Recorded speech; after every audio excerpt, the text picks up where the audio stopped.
Hello, welcome back everyone. And the day today is 2nd of July, and we are starting with the article from the Army. So, the new Army chief unveils roadmap Vijay for a future ready force. This is what the headline says.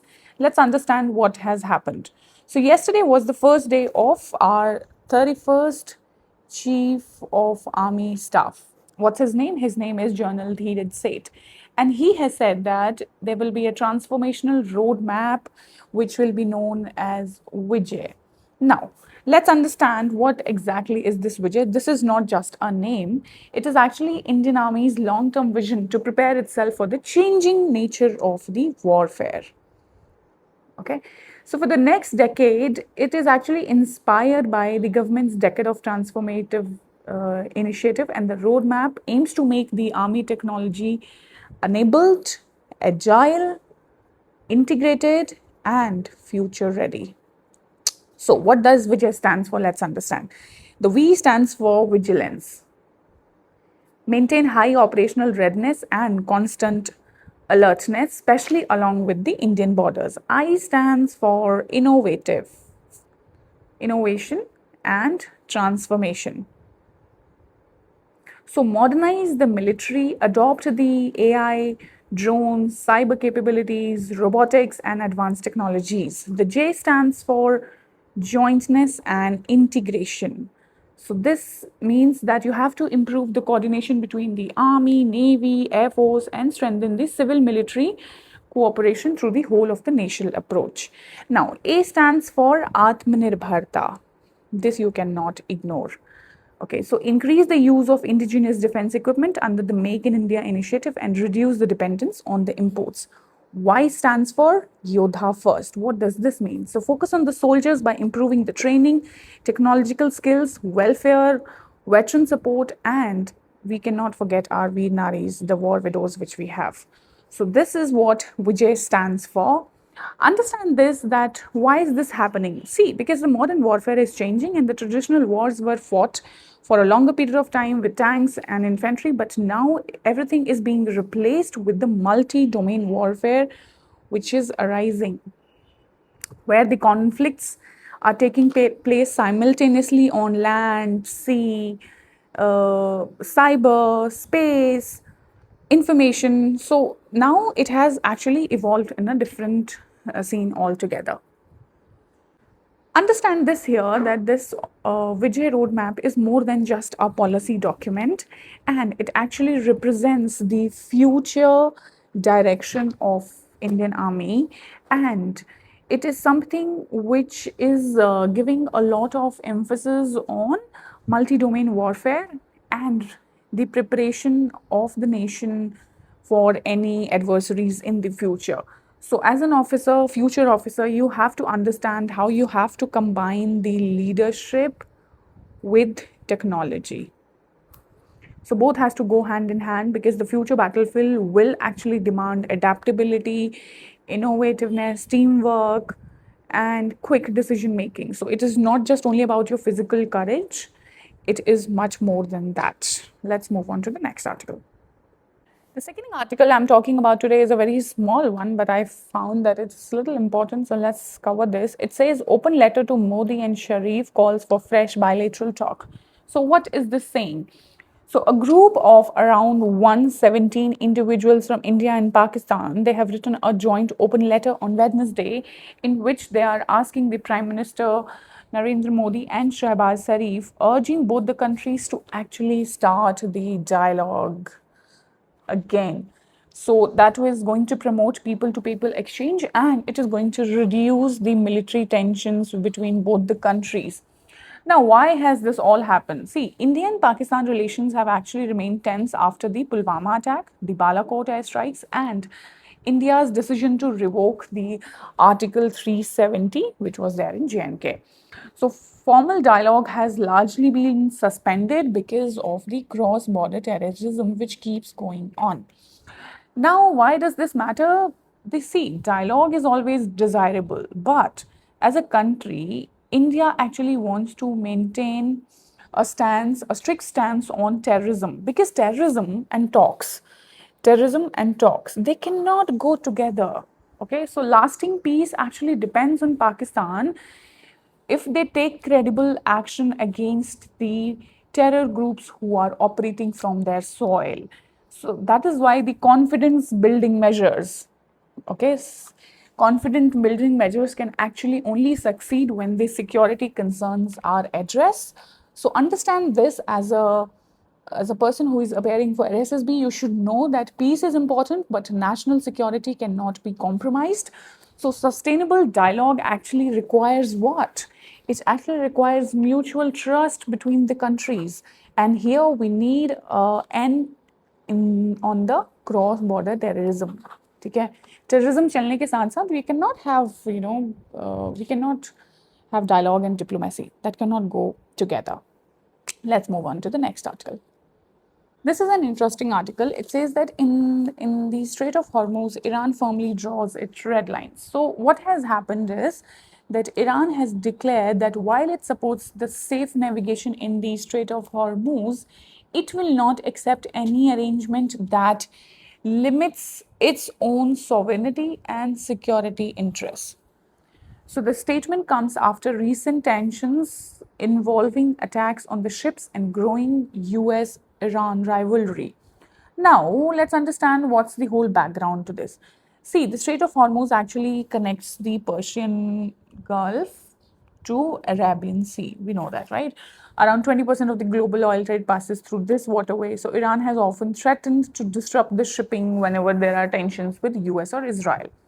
So, this matters because understand that any disruption here is actually increasing the global oil prices and the shipping cost. And most of the countries are importing the crude oil from actually this Strait of Hormuz itself. So that is why it becomes actually important in terms of the energy security, in terms of inflation, in terms of economic growth for any country. So, this article actually tells us that how, as a country, Iran is not bowing down. They understand that they cannot compromise on their security interest and their sovereignty. And remember this, that the geography often determines the geopolitics, and this one narrow sea route which is there, it is influencing the global economy and the uh, inflation of the whole countries in such a vast way, I will say. Now let's move on to the next article, bachon. So in today's newspaper, we have another paper leak case which has been discussed here in detail. And there is another article in the editorial which talks about the recurring paper leaks in India which are happening. So see, this can actually come up in one of the GDs, that what exactly do you see as the future. So this article actually talks about how we need to fix the root cause basically. So this editorial actually highlights the repeated incidents of all the examination paper leaks which has been happening in India. Right? It involves the teacher recruitment test, the competitive exams like NEET, and there are so many others. Understand this, that paper leaks usually occur because of the organized networks. And in these networks, there are people who are insiders. So, coaching mafias, weak security system, these are the reasons. And these incidents have actually been reported in several states over the past few years. Understand this, that these kind of leaks actually destroy the trust in the public institution and unfairly affect the deserving candidates. So they actually delay the recruitment and they increase the unemployment frustration in the youth of the country. So this is not something which we can just ignore. And it actually weakens the quality of governance. So at the end, it is affecting the government only and definitely us personally. So what we need is we need strong digital security, we need transparent recruitment process, and we need strict accountability. If there are people who are arrested in such cases, you cannot just allow them to keep running their coaching centers after the case has finished. The coaching centers should be banned totally, and they should be, I mean, that cannot be a money making business for them. So this is something which we need to totally, work on it, and we must remember that merit should be something which should be the foundation of the public service, and a fair examination system is something which strengthens the governance and the national development.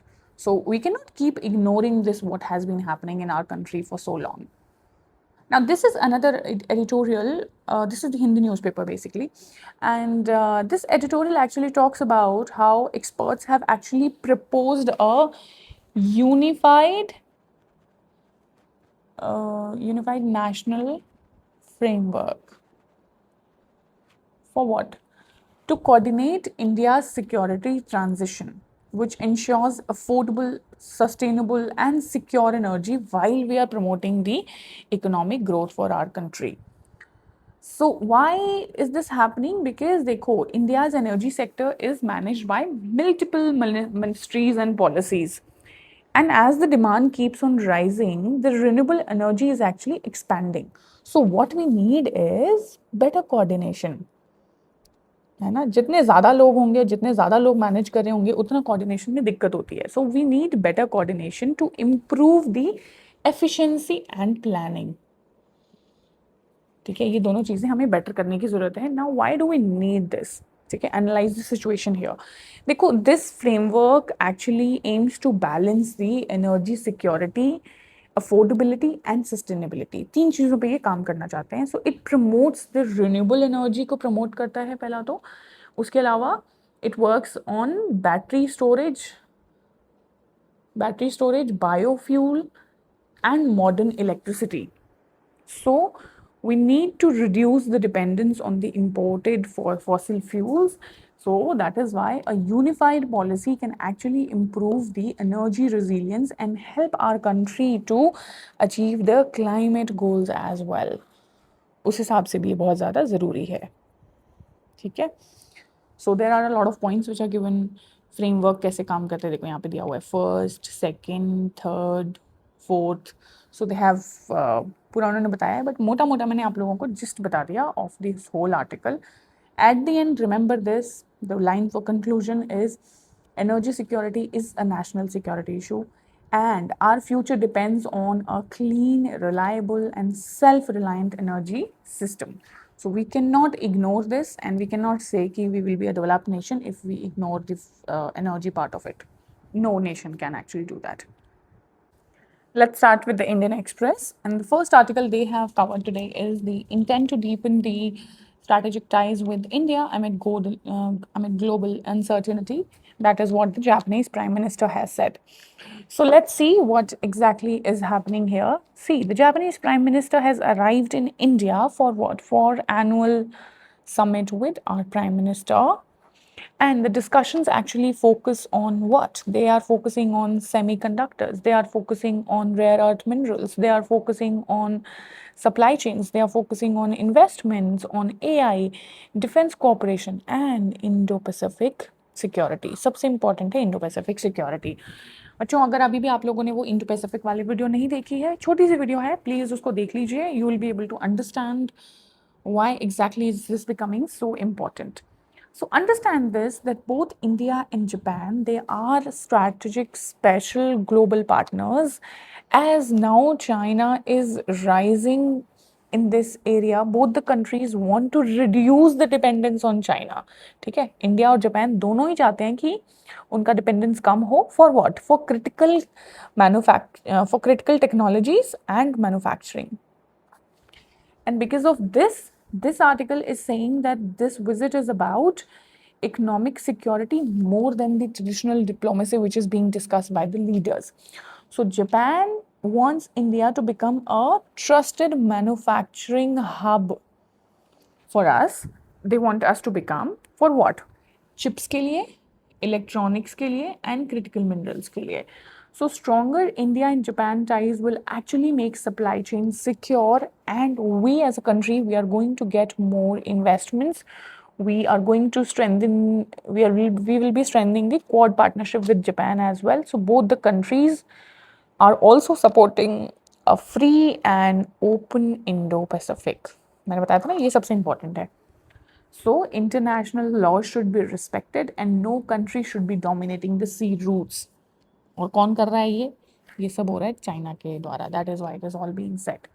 So the takeaway for you from this, the conclusion is that India-Japan ties are now driven by technology, economic security, and Indo-Pacific stability, making Japan one of the most trusted strategic partners for us. Let's move on to the next one. Next एक ही छोटा सा article है बच्चों, but मुझे बड़ा interesting लगा, so I thought I will just talk about this. This actually says Russia approved secret China military training. इसका क्या मतलब है? So this is a report which says that Russia secretly approved military cooperation with China. So this is into one of the classified documents which actually mentions a joint training between both the countries which will involve nuclear, which will involve chemical, radiological, and biological defense. So, Chinese officers reportedly received training in Russia and observed Russian military operations. Now, why is this important? Understand this, that Russia and China, they have already conducting joint military exercises, but these leaked documents actually suggest that their defense partnership is actually becoming deeper and more sensitive. So this, ये किसके लिए सबसे बड़ा खतरा है? सबसे बड़ा खतरा है ये NATO के लिए. Understand this. ठीक है? And for the Western countries. So this article actually argues that Russia-China relationships are no longer just political, but they are actually becoming strategic, and both the countries are sharing the military knowledge to counter the Western influence. And for India, this is significant because Russia is our defense partner, while China is one of the security challenge for us. So India must continue balancing ties with Russia without compromising its interests against China. Okay, which we have been doing it. Understand this, that for you, the conclusion for this article should be that remember, Russia-China partnership is based on shared strategic interest, and this is not exactly a formal military alliance which they have done. फिर भी अभी भी नहीं किया उन्होंने. Now, bachcho, coming on to the editorial from the Indian Express, this is a good one, so I thought let's cover this. It says, as US reshapes its Asia strategy, India must rewire its regional leadership. What is this talking about? This article actually says that United States is changing its Asia strategy. ठीक है? So देखो, United States को पता चल गया है कि Asia is becoming stronger. So what is United States doing? It is asking allies to shoulder more responsibilities. So this creates more opportunities and challenges for India. ठीक है? Now, why is this important? Because देखो हमारी जो neighborhood है is our neighborhood, India's neighborhood, we are witnessing a lot of Chinese influence in the infrastructure, investments, and diplomacy. And at the same time, US priorities are now shifting. ठीक है? So this writer actually tells us that how India cannot depend only on US to balance China. ठीक है? We as a country, we need to strengthen our ties with countries like Bangladesh, countries like Sri Lanka, Nepal, Maldives, ASEAN nations through our own trade, infrastructure, connectivity, and development projects. Okay? Understand this, that India should lead by offering practical solutions instead of being reactive to China all the time. हमें react नहीं करना है. We have to become smart, and strategic autonomy should remain our guiding principle. So the conclusion for all the SSB aspirants from this article is that our biggest strength actually lies in the regional leadership. इसीलिए act east policy बहुत important है. अभी भी नहीं पता what is act east policy, बच्चों बहुत detail video बना रखी है, go and watch it please. ठीक है? So we have to combine the regional leadership with strategic autonomy, and we do not have to choose sides of US and China. उसके नीचे ही बच्चों एक छोटा सा एडिटोरियल पेज में एक और आर्टिकल है which says PPP 2.0 should focus on matching capital to risk. अभी हल्का सा बता देती हूँ what is this article talking about. It is talking about India's public private partnership. ठीक है? प्राइवेट पार्टनरशिप, अब इसी को बोलते हैं पीपीपी. ठीक है?